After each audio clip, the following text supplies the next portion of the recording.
ಶ್ರೀ ಸಾಯಿಬಾಬಾ ಜೀವನ ಚರಿತ್ರೆ. ಪ್ರಣಿಪಾತೇನ ಪರಿಪ್ರಶ್ನೇನ ಸೇವೆಯ ಉಪದೇಕ್ಷಂತಿ ತೇ ಜ್ಞಾನಂ ಜ್ಞಾನಿನಃ ತತ್ವದರ್ಶಿನಃ. ಭಾಗ 1, ಅಧ್ಯಾಯ 18. ಭಕ್ತರಲ್ಲಿ ಬಾಬಾ ಅವರ ಪ್ರೇಮ ಮತ್ತು ಭಕ್ತರ ಮೆಚ್ಚುಗೆ. ಬಾಬಾರವರು ನಾನು ಭಕ್ತ ಪರಾಧೀನ ಮತ್ತು ಭಕ್ತರ ಪ್ರೇಮವನ್ನು ನಿರೀಕ್ಷಿಸುತ್ತೇನೆ ಎಂದಿದ್ದಾರೆ. ಈ ಅಧ್ಯಾಯದಲ್ಲಿ ನಾವು ಇದನ್ನು ವಿವರಿಸುತ್ತೇವೆ. ಮೊದಲನೆಯದಾಗಿ, ಭಕ್ತರಲ್ಲಿದ್ದ ಪ್ರೀತಿ ಮತ್ತು ಪ್ರೇಮ ಅವರ ಸಮತಾ ಭಾವಕ್ಕೆ ಸಂಘರ್ಷಣೆಯು ಎಂಬ ಪ್ರಶ್ನೆ ಉದಯಿಸುತ್ತದೆ. ಗೀತೆಯ ಅಧ್ಯಾಯ 9 ಶ್ಲೋಕ 29ರ ಬಗೆಗೆ ಭಗವದ್ಗೀತೆಯ ವಿದ್ಯಾರ್ಥಿಗಳು ಗೊಂದಲಕ್ಕೀಡಾಗಬಹುದು. ಸಮೋಹಂ ಸರ್ವಭೂತೇಷು ನಮೇ ದ್ವೇಷೋಸ್ತಿ ನ ಪ್ರಿಯಃ ಯೇ ಭಜಂತಿ ತು ಮಾಂ ಭಕ್ತ್ಯಾ ಮಯಿತೇ ತೇಷು ಚಾಪ್ಯಹಂ. ನನಗೆ ಯಾರ ವಿಷಯದಲ್ಲಿಯೂ ಅಸೂಯೆ ಇಲ್ಲ. ನಾನು ಯಾರ ಪರವಾಗಿಯೂ ಪಕ್ಷಪಾತ ಮಾಡುವುದಿಲ್ಲ. ನಾನು ಎಲ್ಲರ ವಿಷಯದಲ್ಲಿಯೂ ಸಮಾನವಾಗಿರುತ್ತೇನೆ. ಆದರೆ ಯಾವಾತನು ನನ್ನ ಭಕ್ತರ ಸೇವೆಯನ್ನು ಮಾಡುವನೋ ಆತನು ನನ್ನ ಸ್ನೇಹಿತನು, ನನ್ನಲ್ಲಿದ್ದಾನೆ ಮತ್ತು ನಾನು ಅವನಿಗೆ ಸ್ನೇಹಿತನಾಗಿರುತ್ತೇನೆ. ಶ್ರೀಕೃಷ್ಣನಿಗೆ ಯಾರೂ ಪ್ರಿಯರಿಲ್ಲ ಎಂದು ಹೇಳಿ ಗೀತೆಯ ಅದೇ ಕಡೆ ಅರ್ಜುನನನ್ನು ಪ್ರಿಯ, ನೀನು ನನಗೆ ಪ್ರಿಯ ಎಂದಿದ್ದಾನೆ. ಉದಾಹರಣೆಗೆ ಅಧ್ಯಾಯ 18 ಶ್ಲೋಕ 65ರಲ್ಲಿ ಮನ್ಮನಾಭವ ಮದ್ಭಕ್ತೋ ಮದ್ಯಾಜಿ ಮಾಂ ನಮಸ್ಕುರು ಮಾಮೇ ವೈಶ್ಯಸಿ ಸತ್ಯಂತೆ ಪ್ರತಿಜಾನೆ ಪ್ರಿಯೋಸಿಮೆ. ಅಂದರೆ, ಯಾವಾಗಲೂ ನನ್ನನ್ನು ಕುರಿತು ಚಿಂತಿಸು, ನನ್ನ ಭಕ್ತನಾಗು, ನನ್ನನ್ನು ಪೂಜಿಸು ಮತ್ತು ನನಗೆ ನಮಸ್ಕರಿಸು. ಆಗ ನೀನು ನಿಶ್ಚಯವಾಗಿಯೂ ನನ್ನ ಬಳಿಗೆ ಬರುತ್ತೀಯೆ. ನೀನು ನನ್ನ ಬಹುಪ್ರಿಯ ಸ್ನೇಹಿತನಾದುದರಿಂದ ನಿನಗೆ ಈ ಭರವಸೆ ಕೊಡುತ್ತೇನೆ. ಪುನಃ ಅದೇ ಅಧ್ಯಾಯ 18 ಶ್ಲೋಕ 69ರಲ್ಲಿ ನಚ ತಸ್ಮಾನ್ ಮನುಷ್ಯೇಷು ಕಶ್ಚಿನ್ಮೇ ಪ್ರಿಯಕೃತ್ತಮಃ ಭವಿತಾ ನಚಮೆ ತಸ್ಮಾದನ್ಯಃ ಪ್ರಿಯತರೋ ಭುವಿ. ಅಂದರೆ ಪ್ರಪಂಚದಲ್ಲಿ ಇವನಿಗಿಂತ ಪ್ರಿಯನಾದ ಸೇವಕನಿಲ್ಲ, ಇವನಿಗಿಂತ ಪ್ರಿಯನಾದವನು ಮುಂದೆಯೂ ಇರುವುದಿಲ್ಲ. ಈ ಮೇಲೆ ಹೇಳಿದ ಶ್ಲೋಕಗಳಲ್ಲಿ ಶ್ರೀಕೃಷ್ಣ ಅರ್ಜುನನೇ ನನಗೆ ಪ್ರಿಯ, ಯಾರು ನನ್ನ ಶತ್ರುಗಳಲ್ಲ ಎಂದಿದ್ದಾನೆ. ಇದರಲ್ಲಿ ಏನಾದರೂ ಸಂಘರ್ಷಣೆ ಇದೆಯೇ? ಇದಕ್ಕೆ ಉತ್ತರ ಪ್ರತಿಯೊಂದು ಶ್ಲೋಕದ ಪದವನ್ನು ಪರೀಕ್ಷಿಸಿದರೆ ಸಾಗುತ್ತದೆ. ಮೊದಲನೆಯದಾಗಿ ಶ್ರೀಕೃಷ್ಣ ಈ ರೀತಿ ಹೇಳಿದ್ದಾನೆ: ನಾನೇ ದೇವರು, ನಾನು ಎಲ್ಲರನ್ನೂ ಪ್ರೀತಿಸುತ್ತೇನೆ, ಎಲ್ಲರಿಗೂ ಸಹಾಯ ಮಾಡುತ್ತೇನೆ. ಅವನಿಗೆ ಯಾರೂ ಶತ್ರುಗಳಿಲ್ಲ. ಅಂದರೆ ಅವನು ವೈರಿಯಾಗಬೇಕಾದರೆ ಅವನು ಕೃಷ್ಣನನ್ನು ಎದುರಿಸಿ ನಿಲ್ಲಬೇಕು. ಆದರೂ ಕೆಲವರು ಅವರ ಭ್ರಮೆಯಿಂದ ನಾವು ಕೃಷ್ಣನನ್ನು ಎದುರಿಸುತ್ತೇವೆ ಎಂದು ಹೇಳಿ ಅವರ ಭ್ರಮೆಯಿಂದ ವೈರಿಗಳಾಗುತ್ತಾರೆ. ಆದರೆ ನಿಜವಾಗಿಯೂ ಅವರನ್ನು ವೈರಿಗಳು ಎಂದು ಪರಿಗಣಿಸಲಾಗುವುದಿಲ್ಲ.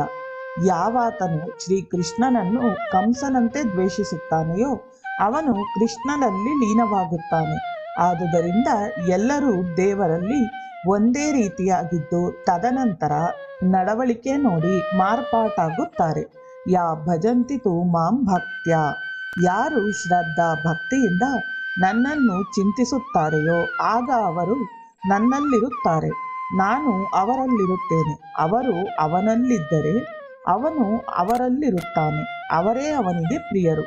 ನಾವು ಕೃಷ್ಣನನ್ನೇ ಪ್ರೀತಿಸಿ ಅವನೇ ನಮ್ಮ ಸಖ ರಕ್ಷಕ ಎಂದರೆ ಆಗ ಪ್ರೇಮ, ಸಖತ್ವ ಎಲ್ಲವೂ ತಾನೇ ತಾನಾಗಿ ಆತ್ಮಕ್ಕೆ ಅರಿವಾಗುತ್ತದೆ. ಆಗ ಜೀವನವು ಆಲೋಚನೆಯಲ್ಲಿಯೇ ಮುಳುಗಿ ಬೇರೆ ಚಿಂತನೆಗೆ ಅವಕಾಶ ಸಿಗುವುದಿಲ್ಲ. ಜೀವವು ತಾನು ಅಚಿಂತನೆಯಲ್ಲಿ ಮುಳುಗಿ ಯಾವ ವ್ಯತ್ಯಾಸವೂ ಇಲ್ಲದೆ ಶ್ರೀಕೃಷ್ಣನಿಗೆ ಯಾರೂ ಶತ್ರುಗಳಿಲ್ಲ, ಯಾರೂ ಪ್ರೇಮಿಗಳಲ್ಲ ಎಂದು ಸ್ಪಷ್ಟಗೊಳಿಸುತ್ತಾ ಶ್ರೀಕೃಷ್ಣ ಅಂತರ್ಯಾಮಿ. ಅವನು ಪ್ರಕೃತಿಯ ಎಲ್ಲ ವಸ್ತುಗಳಲ್ಲಿಯೂ ಇದ್ದಾನೆ ಮತ್ತು ಕನ್ನಡಿಯ ಹಾಗೆ ಅಭಿನಯಿಸುತ್ತಾನೆ. ನೀವು ಕನ್ನಡಿಯ ಮುಂದೆ ನಿಂತು ನಕ್ಕಾಗ ಅದೇ ನಗೆ ಹಿಂತಿರುಗಿ ಬರುತ್ತದೆ. ನೀವು ಕನ್ನಡಿಯ ಮುಂದೆ ಕೋಪಿಸಿಕೊಂಡು ನಿಂತರೆ ಅದೇ ಕೋಪದ ಮುಖ ನಿಮಗೆ ತೋರುತ್ತದೆ. ನಾವು ಯಾವಾಗಲೂ ಕಂಸನ ತರಹ ವೈರತ್ವ ತೋರಿದರೆ, ಕೃಷ್ಣನನ್ನು ದ್ವೇಷಿಸಿದರೆ ಆಗ ನಾವು ಕೃಷ್ಣನ ವೈರಿಗಳು. ಹೇಗಾದರೂ ಆಗಲಿ ವೈರತ್ವ ಬಹಳವಾಗಿರುವುದಿಲ್ಲ. ವೈರತ್ವ ಪ್ರೇಮದಲ್ಲಿ ಮುಳುಗಿ ಹೋಗುತ್ತದೆ. ಹಾಗೆಯೇ ರಾವಣ, ಕಂಸ ಇತ್ಯಾದಿ ರಕ್ಕಸರು ಬೇಗ ಮುಕ್ತಿ ಪಡೆದು ದೇವರಲ್ಲಿ ಒಂದಾದರು. ಕೃಷ್ಣನ ಬಗೆಗೆ ಹೇಳಿದ ಸಂಗತಿಗಳು ಶ್ರೀ ಸಾಯಿಬಾಬಾರವರಿಗೂ ಅನ್ವಯ. ಪ್ರಾರ್ಥನಾ ಸಮಾಜದವನೋರ್ವ ಒಮ್ಮೆ ಬಾಬಾ, ನಿಮಗೆ ಒಂದು ಪ್ರಶ್ನೆ ಕೇಳಲೇ ಎಂದ. ಬಾಬಾ ಅವರು ಕೇಳು ಎಂದರು. ಆಗ ಪ್ರಾರ್ಥನಾ ಸಮಾಜದವರು, ಬಾಬಾ, ನೀವು ಎಲ್ಲರನ್ನೂ ಸಮಾನವಾಗಿ ಕಾಣುವಿರಾ ಎಂದ. ಬಾಬಾರವರು, ಹೌದು, ನಾನು ಎಲ್ಲರನ್ನೂ ಸಮಾನವಾಗಿ ಕಾಣುವೆ. ಪ್ರಶ್ನೆ ಕೇಳುವುದರಲ್ಲಿ ಅರ್ಥವಿರಬೇಕು ಎಂದರು. ಬಾಬಾರವರು ಅನೇಕರಿಗೆ ಶ್ರೀಕೃಷ್ಣ ಅರ್ಜುನನಿಗೆ ಹೇಗೋ ಹಾಗೆ ನಾನಾ ಚಂದೋರ್ಕರ್, ತಾತ್ಯಾ ಪಾಟೀಲ, ಎಂ.ಬಿ. ರೇಗೆ ಇತ್ಯಾದಿಯವರಿಗೆ ಹೆಚ್ಚು ಪ್ರಾಧಾನ್ಯತೆ ನೀಡಿದ್ದರು. ಆದರೂ ಬಾಬಾರವರು ನಾನು ಎಲ್ಲರಿಗೂ ಸಮಾನತೆ ದೃಷ್ಟಿಯಿಂದ ನೋಡುವೆ ಎಂದರು. ಅದಕ್ಕೆ ಸ್ಪಷ್ಟೀಕರಣ ಏನು? ಇದೇ ಕೃಷ್ಣನೂ ಸಹ ಅರ್ಜುನನ ಬಗೆಗೆ ಹೇಳಿದನು. ಯಾರಾದರೂ ಹಿಂದೆ ಬಾಬಾರವರನ್ನು ಪ್ರೀತಿಸಿ ಪ್ರೇಮಕ್ಕೆ ಪಾತ್ರರಾಗಿದ್ದರೆ ಸಾಮಾನ್ಯವಾಗಿ ನ್ಯಾಯವಾಗಿ ಅವರುಗಳು ಇತರರಿಂದ ಒಂದು ಪಟ್ಟು ಹೆಚ್ಚು ಬಾಬಾ ಅವರಿಗೆ ನಿಕಟವಾಗಿರುವರು. ಈ ನಾಲ್ವರೂ ಸಹ ಹಿಂದಿನ ಜನ್ಮಗಳಲ್ಲಿ ಬಾಬಾರವರ ಪ್ರೀತಿಗೆ ಪಾತ್ರರಾಗಿದ್ದರು. ನಾನಾ ಚಂದೋರ್ಕರ್ ಅವರು ಕಳೆದ 4 ಜನ್ಮಗಳಲ್ಲಿ ಬಾಬಾರವರ ನಿಕಟವರ್ತಿಗಳಾಗಿ ಅವರ ಪ್ರೇಮದ ವರ ಪಡೆದಿದ್ದರು. ಇದು ಈ ಜನ್ಮದಲ್ಲಿ ಏನೂ ಇಲ್ಲದ ಹಾಗಾಗುತ್ತದೆಯೇ? ಇಲ್ಲ, ಇದು ಋಣಾನುಬಂಧ. ಆದ್ದರಿಂದಲೇ ಬಾಬಾರವರು ನಾನಾರವರನ್ನು ವಿಶೇಷವಾಗಿ ಕರೆಸಿದರು. ಈ ರೀತಿ ಬಾಬಾರವರು ಶ್ರೀಮತಿ ಖಾರ್ಪಡೆಯವರು ತಂದ ನೈವೇದ್ಯವನ್ನು ಎಲ್ಲರೂ ತಂದ ನೈವೇದ್ಯಕ್ಕಿಂತ ಮೊದಲು ಸ್ವೀಕರಿಸಿದರು. ಏಕೆಂದರೆ ಹಿಂದಿನ ಅನೇಕ ಜನ್ಮಗಳಲ್ಲಿ ಒಂದಾದ ಮೇಲೊಂದು ಜನ್ಮದಲ್ಲಿ ಅವಳು ಬಹಳ ಕಾತುರತೆಯಿಂದ ಮತ್ತು ಪ್ರೇಮದಿಂದ ನೈವೇದ್ಯ, ಹಾಲು ಇತ್ಯಾದಿಗಳನ್ನು ಕೊಡುತ್ತಿದ್ದಳು ಎಂದು ಬಾಬಾರವರು ಹೇಳಿದರು. ಅವು ಕೊಡುವ ಆಹಾರ ಸಿಹಿ. ತಾತ್ಯಾ ಪಾಟೀಲರಿಗೂ ಸಹ ಬಾಬಾರವರು ವಿಶೇಷವಾಗಿ ಆದ್ಯತೆ ನೀಡುತ್ತಿದ್ದರು. ಅವರಿಗೆ ಬಾಬಾರವರು ಅನೇಕ ತರಹ ಸಹಾಯ ಮಾಡಿ ಹೆಚ್ಚು ಹಣ ದೊರಕುವಂತೆ ಮಾಡಿ ಆದಾಯ ತೆರಿಗೆ ಕೂಡ ಹೇರುವಂತಾಯಿತು. ಅವರು ಬಾಬಾರವರಿಗೆ ಅಚ್ಚುಮೆಚ್ಚಾಗಿದ್ದರು. ಬಾಬಾರವರು ಅವರಿಗೆ ಹೆಚ್ಚು ಹಣ ನೀಡುತ್ತಿದ್ದರು. ಇದು ಎಲ್ಲರಿಗೂ ತಿಳಿದ ವಿಷಯ. ತಾತ್ಯಾ ಪಾಟೀಲರ ತಂದೆ ತಾಯಿಗಳು ಬಾಬಾರವರು ಶಿರಡಿಗೆ ಬಂದಾಗಿನಿಂದ ಅವರಿಗೆ ನಿಕಟವಾಗಿದ್ದರು. ತಾತ್ಯಾ ಪಾಟೀಲರ ತಾಯಿ ಕಾಡಿಗೆ ಹೋಗಿ ಬಾಬಾರವರನ್ನು ಹುಡುಕಿಕೊಂಡು ಸ್ವತಃ ತನ್ನ ಕೈಗಳಿಂದಲೇ ಬಾಬಾರವರಿಗೆ ಆಹಾರ ತಿನ್ನಿಸುತ್ತಿದ್ದಳು. ಅವಳು ಬಾಬಾರವರನ್ನು ಬಹಳ ಪ್ರೀತಿಯಿಂದ ನೋಡಿಕೊಳ್ಳುತ್ತಿದ್ದಳು. ಬಾಬಾರವರು ಸ್ವಭಾವತಃ ಕೃತಜ್ಞರಾಗಿ ಅವಳ ಅಪರಿಮಿತ ಸೇವೆಯನ್ನು ಮರೆಯುವ ಹಾಗೆ ಇರಲಿಲ್ಲ. ಅವರು ಒಮ್ಮೆ ಹೇಳಿದರು, ತಾತ್ಯಾ ತಾಯಿ ಹಿಂದಿನ ಜನ್ಮದಲ್ಲಿ ನನಗೆ ತಂಗಿಯಾಗಿದ್ದಳು ಎಂದು. ಆದ್ದರಿಂದ ತಾತ್ಯಾರವರು ಅನೇಕ ಜನ್ಮಗಳಲ್ಲಿ ತಮ್ಮ ತಂಗಿಯ ಮಗನಾದುದರಿಂದ ಅವರು ತಾತ್ಯಾರಿಗೆ ಸೋದರ ಮಾವನಾಗಿ ಬಂದರು. ತಾತ್ಯಾರವರು ಬಾಬಾರವರನ್ನು ಮಾಮ ಎಂದು ಕರೆಯುತ್ತಿದ್ದರು. ಅಂದಿನ ಜನ್ಮದ ನಂಟನ್ನು ಅಷ್ಟು ಬೇಗ ಮರೆಯಲಾಗುವುದಿಲ್ಲ. ಆದ್ದರಿಂದಲೇ ಬಾಬಾರವರು ತಾತ್ಯಾರವರ ಬಗೆಗೆ ಹೆಚ್ಚು ಕಾಳಜಿ ವಹಿಸಿದ್ದರು. ತಾತ್ಯಾರವರು ಸಹ ಬಾಬಾರವರಿಗೆ ಸಂಪೂರ್ಣ ಶರಣಾಗಿದ್ದರು. ತಾತ್ಯಾ ಮತ್ತು ಮಹಳ್ಸಾಪತಿಯವರುಗಳು ಬಾಬಾರವರ ಸಂಗಡ ಮಸೀದಿಯಲ್ಲಿ ಮಲಗುತ್ತಿದ್ದರು. ಬಾಬಾರವರು ತಾತ್ಯಾರವರ ಕಾಲನ್ನು ನೀವುತ್ತಾ ಅವರಿಗೆ ಸುಖವಾಗಿರುವಂತೆ ನೋಡಿಕೊಳ್ಳುತ್ತಿದ್ದರು. ತಾತ್ಯಾರವರಿಗೆ ಯಾವ ತರಹ ವಿದ್ಯಾಭ್ಯಾಸವಿರಲಿಲ್ಲ. ಇಂತಹವರು ಸಾಮಾನ್ಯವಾಗಿ ಪೋಲಿ ಬೀಳುತ್ತಿದ್ದರು. ಆದರೆ ಬಾಬಾರವರ ಸಂಗಡ ಇದ್ದುದರಿಂದ ಅವರಿಗೆ ಒಳ್ಳೆಯ ನೀತಿ ನಡತೆ ಬಂದಿತು. ಹಳ್ಳಿಯಲ್ಲಿ ಸಾಮಾನ್ಯವಾಗಿ ಗುಂಪುಗಳು ಇರುತ್ತವೆ ಮತ್ತು ಗುಂಪುಗಳಲ್ಲಿ ಕಲಹಗಳಿರುತ್ತವೆ. ಬಾಬಾರವರು ಈ ತರಹ ವಿರೋಧವಿದ್ದಾಗ್ಯೂ ಸಹ ತಾತ್ಯಾರವರಿಗೆ ಆಗಾಗ್ಗೆ ಸಹಾಯ ಮಾಡುತ್ತಿದ್ದರು. ಅವರು ತಮ್ಮ ಚಮತ್ಕಾರದಿಂದಲೂ ಸಹಾಯ ಮಾಡುತ್ತಿದ್ದರು.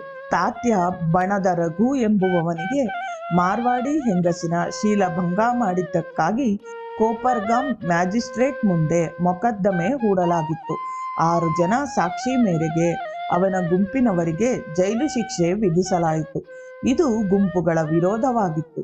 ಆದರೆ ಮೊಕದ್ದಮೆ ನಿಜವಾಗಿರಲಿಲ್ಲ. ರಘು ಅಹಮದ್ ನಗರ್ ಜೈಲಿನಲ್ಲಿ ಅಳಲು ಆರಂಭಿಸಿದ್ದು ಬಾಬಾರವರು ಅವನ ಕನಸಿನಲ್ಲಿ ಕಾಣಿಸಿಕೊಂಡು ನಿನಗೆ ಬೇಗನೆ ಬಿಡುಗಡೆಯಾಗುತ್ತದೆ ಎಂದರು. ತಾತ್ಯಾರವರು ಅಪೀಲು ಪತ್ರಗಳನ್ನು ಅಹಮದ್ನಗರದ ವಕೀಲರ ಬಳಿ ಒಯ್ದರು. ಅವರುಗಳು ಈ ಮೊಕದ್ದಮೆ ಅಪೀಲಿಗೆ ತಕ್ಕದ್ದಾಗಿದೆ ಎಂದು ಅಭಿಪ್ರಾಯಪಟ್ಟರು. ಬಾಬಾರವರು ಪತ್ರಗಳನ್ನು ಬಾವ್ ಎಂದರೆ SB ಧೂಮಲ್ ತೆಗೆದುಕೊಂಡು ಹೋಗಿ ಅಪೀಲನ್ನು ಅಹಮದ್ನಗರದ ಡಿಸ್ಟ್ರಿಕ್ಟ್ ಮ್ಯಾಜಿಸ್ಟ್ರೇಟ್ ರವರ ಮುಂದೆ ದಾಖಲು ಮಾಡಲು ಹೇಳಿದರು. ಹಾಗೆಯೇ ದಾಖಲು ಮಾಡಲಾಯಿತು. ಬಾಬಾರವರ ಚಮತ್ಕಾರ ಡಿಸ್ಟ್ರಿಕ್ಟ್ ಮ್ಯಾಜಿಸ್ಟ್ರೇಟ್ ರವರನ್ನು, ತಾತ್ಯ ಪಂಗಡದ ರಘು ಮತ್ತು ಇತರರನ್ನು ಪತ್ರಗಳನ್ನು ನೋಡದೆಯೇ ಬಿಡುಗಡೆ ಮಾಡಲು ಪ್ರೇರೇಪಿಸಿತು. ಬಾಬಾರವರಿಗೆ ತಾತ್ಯಾರವರಲ್ಲಿದ್ದ ಅಪಾರ ಪ್ರೇಮಕ್ಕೆ ಇದು ಸಾಕ್ಷಿ. ಇದು ಕಾನೂನಿನ ಅಡ್ಡಿಯಲ್ಲಿ ಸರಿಯಾಗದೇ ಇರಬಹುದು, ಇದು ನಿಜ. ಆದರೆ ಬಾಬಾರವರು ನ್ಯಾಯವನ್ನು ಪಡೆಯಲು ಯಾವ ರೀತಿಯ ನಿಯಮ ನೀತಿಗಳನ್ನು ಲೆಕ್ಕಿಸದೆ ಮಾಡಿದರು. ಇದು ಸಿವಿಲ್ ಮೊಕದ್ದಮೆಯ ಸರಣಿಯಲ್ಲಿ ತಪ್ಪೆಂದು ತೋರುವುದಿಲ್ಲ, ಏಕೆಂದರೆ ಈ ತರಹ ಮೊಕದ್ದಮೆಗಳು ಸಾಕ್ಷಿ ಆಧಾರಗಳನ್ನು ಲೆಕ್ಕಿಸದೆ ತೀರ್ಪು ನೀಡಿದ ಸಂಗತಿಗಳಿವೆ. ಈಗ ಬಾಬಾರವರ ಭಕ್ತರಿಗೆ ಮತ್ತು ಅವರು ಬಾಬಾರವರಲ್ಲಿ ಇಟ್ಟ ಅಪಾರ ಪ್ರೇಮದ ಬಗೆಗೆ ವಿಮರ್ಶೆ ಮಾಡೋಣ. ಶ್ರೀನಾರಾಯಣನು ರೇಗೇರವರಿಗೆ ದರ್ಶನ ನೀಡಿ ಬಾಬಾರವರನ್ನು ನಿನ್ನ ಗುರು ಎಂದು ಹೇಳಿದ. ಬಾಬಾರವರು ಸಹ ರೇಗೇರವರಿಗೆ ಕನಸಿನಲ್ಲಿ ಕಾಣಿಸಿಕೊಂಡು ನೀನು ನನ್ನ ಹತ್ತಿರ ಬರಬೇಕು, ಆದರೆ ನೀನು ನಮಸ್ಕಾರ ಮಾಡುವ ಅಗತ್ಯವಿಲ್ಲ ಎಂದರು. ರೇಗೇರವರು ಮೊದಲನೇ ಸಲದ ಸಂದರ್ಶನದಲ್ಲಿ ಮೊದಲು ಬಾಬಾರವರು ಅವರನ್ನು ಧಿಕ್ಕರಿಸುವಂತೆ ತೋರ್ಪಡಿಸಿ ಅನಂತರ ಮಧ್ಯಾಹ್ನದಲ್ಲಿ ರೇಗೆ ನನ್ನ ಮಗು ಎಂದು ತಬ್ಬಿಕೊಂಡರು. ಏಕೆಂದರೆ ರೇಗೆಯವರನ್ನು ಪುತ್ರರೆಂದು ಹೆಚ್ಚು ಪ್ರೀತಿಸುತ್ತಿದ್ದರು. ಬಾಬಾರವರು ರೇಗೆಯವರು ಕೇಳಿದ್ದೆಲ್ಲವನ್ನೂ ಕೊಡಲು ಸಿದ್ಧರಿದ್ದರು. ಆದರೆ ರೇಗೆಯವರು ಬಾಬಾರವರನ್ನು ಜನ್ಮ ಜನ್ಮಾಂತರದಲ್ಲಿಯೂ ನನ್ನೊಡನೆ ಇರಬೇಕೆಂದು ಆಶಯ ವ್ಯಕ್ತಪಡಿಸಿದರು. ಅವರು ಯಾವುದಕ್ಕೂ ಆಸೆ ಪಡುತ್ತಿರಲಿಲ್ಲ. ಇದು ಗಾಢ ಆತ್ಮೀಯತೆಯ ದ್ಯೋತಕ. ಅಹಂ ಭಕ್ತಪರಾಧೀನ, ನಾನು ಭಕ್ತರ ಪ್ರೇಮಕ್ಕೆ ಅಧೀನ. ಇದು ಶ್ರೀಮನ್ನಾರಾಯಣ ವಾಕ್ಕಹುದು, ಬಾಬಾ ಅವರದೂ ಹೌದು. BCS 14. ಯಾರು ಸದಾ ನನ್ನನ್ನೇ ಸ್ಮರಿಸುತ್ತಾ ನನಗೆ ಅರ್ಪಿಸದೆ ಆಹಾರವನ್ನು ಸ್ವೀಕರಿಸುವುದಿಲ್ಲವೋ ಅವರ ಗುಲಾಮ ನಾನು. ಹಾಗೆ ನನ್ನನ್ನೇ ಪಡೆಯಲು ಹಸಿವು ತೃಷೆಗಳನ್ನು ಲೆಕ್ಕಿಸುವುದಿಲ್ಲವೋ ಅವನು ನನ್ನ ಭಕ್ತ. BCS 15. ನಾನು ಭಕ್ತ ಪರಾಧೀನ, ನಾನು ಅವನ ಗುಲಾಮ, ನಾನು ಭಕ್ತಿಯನ್ನು ಪ್ರೀತಿಸುವೆ. BCS 16. ಯಾರು ತನ್ನ ಪತ್ನಿ, ಮಕ್ಕಳು ಮತ್ತು ಮಾತಾಪಿತರನ್ನು ಮರೆತು ನನ್ನನ್ನು ಪ್ರೀತಿಸುವನೋ ಅವನೇ ನನ್ನ ಪ್ರೀತಿಯ ಭಕ್ತ. ಅವನು ನದಿಯು ಸಮುದ್ರವನ್ನು ಸೇರುವಂತೆ ನನ್ನಲ್ಲಿ ಲೀನವಾಗುತ್ತಾನೆ. ಶ್ರೀ ಸಾಯಿಬಾಬಾರವರು ದೇವರಲ್ಲಿ ಐಕ್ಯವಾಗಿದ್ದರು. ಆದ್ದರಿಂದ ಅವರ ಪ್ರೇಮ ದೇವರ ಪ್ರೇಮದಂತೆಯೇ ಇತ್ತು. ಬಾಬಾರವರು ಭಕ್ತನ ಮೇಲಿನ ಪ್ರೇಮದಿಂದ ಅವರ ಒಳಿತಿಗಾಗಿ ಎಲ್ಲ ಶಕ್ತಿಯನ್ನು ವಿನಿಯೋಗಿಸಿದ್ದರು. ಅವರು ಭಕ್ತರಿಗೋಸ್ಕರ ಅನೇಕ ತೊಂದರೆ, ಕಷ್ಟ ಅನುಭೋಗಿಸಿದ್ದರು. ಅವರು ತಮ್ಮ ಭಕ್ತರಿಗೋಸ್ಕರ ತಮ್ಮ ಜೀವನವನ್ನು ಪಣವಾಗಿಟ್ಟಿದ್ದರು. ಬಲವಂತ ಖಾರ್ಪಡೆಯವರನ್ನು ರಕ್ಷಿಸಲು ಪ್ಲೇಗ್ ಮಾರಿಯನ್ನು ತಾವೇ ಆಹ್ವಾನ ಮಾಡಿಕೊಂಡರು. ಅವರು ಗೋವಾದ ಸೂಪರಿಂಟೆಂಡೆಂಟ್ ರವರು ಪ್ಲೇಗನ್ನು ಸಹ ತಾವೇ ಅನುಭವಿಸಿದರು. ಅವರು ಮೀರ್ ಜುಮಾನ್ ಚಾವಡಿಯಲ್ಲಿ ಹಿಂದೂ ಭಕ್ತರ ಗಂಟಲು ಕತ್ತರಿಸಲು ಅನುರಕ್ತರಾಗಿದ್ದಾಗ ತಮ್ಮ ಗಂಟಲನ್ನೇ ತ್ಯಾಗ ಮಾಡಲು ಅನುವಾದರು. GS ಖಾರ್ಪಡೆ ಅವರು ತಮ್ಮ ದಿನಚರಿ ಪುಸ್ತಕದಲ್ಲಿ ಬಾಬಾರವರು ಹೇಳಿದ ಸಂಗತಿ ನಮೂದಿಸಿದ್ದಾರೆ. ಭಕ್ತರಿಗೋಸ್ಕರ ನನ್ನ ಆರೋಗ್ಯ ಹದಗೆಟ್ಟಿದೆ. ಅಸಂಖ್ಯಾತ ಭಕ್ತರು ದಿನಾರಾತ್ರಿ ಮಾಡುತ್ತಿದ್ದ ಅಹವಾಲುಗಳನ್ನು ಕೇಳಲು ಸಮಯವಿಲ್ಲದೆ ನನ್ನ ಜೀರ್ಣಶಕ್ತಿ ಕುಂಠಿತವಾಗಿದೆ. ಇದು ನನ್ನ ದೇಹತ್ಯಾಗದ ತನಕ ಮುಂದುವರಿಯಲಿದೆ. ನನಗೆ ನನ್ನ ದೇಹದ ಬಗೆಗೆ ಕಾಳಜಿ ಇಲ್ಲ. ನಾನು ನನ್ನ ಭಕ್ತರ ಕ್ಷೇಮವನ್ನು ಚಿಂತಿಸುವೆ. ಬಾಬಾರವರ ತ್ಯಾಗ ಜನ್ಮ ಜನ್ಮಾಂತರದಲ್ಲಿ ಬಂದಿದೆ ಎಂದು ಅವರು ಹೇಳಿರುವ ಹಿಂದಿನ ಜನ್ಮದ ಸಂಗತಿಗಳಿಂದ ದೃಢಪಟ್ಟಿದೆ. ಪ್ರತಿಯೊಂದು ಜನ್ಮದಲ್ಲಿಯೂ ಅವರು ತ್ಯಾಗಮಯಿಯಾಗಿ ತಮ್ಮನ್ನು ನಂಬಿದವರ ಮತ್ತು ತಮಗೆ ಸಂಬಂಧಿಸಿದ ವ್ಯಕ್ತಿಗಳಿಗೆ ಸಹಾಯ ಮಾಡಿದ್ದಾರೆ. ಇಲ್ಲಿಗೆ ಭಾಗ 1ರ 18ನೇ ಅಧ್ಯಾಯವು ಸಂಪೂರ್ಣವಾಯಿತು. ಶ್ರೀ ಸಮರ್ಥ ಸದ್ಗುರು ಸಾಯಿನಾಥ್ ಮಹಾರಾಜ್ ಕಿ ಜೈ.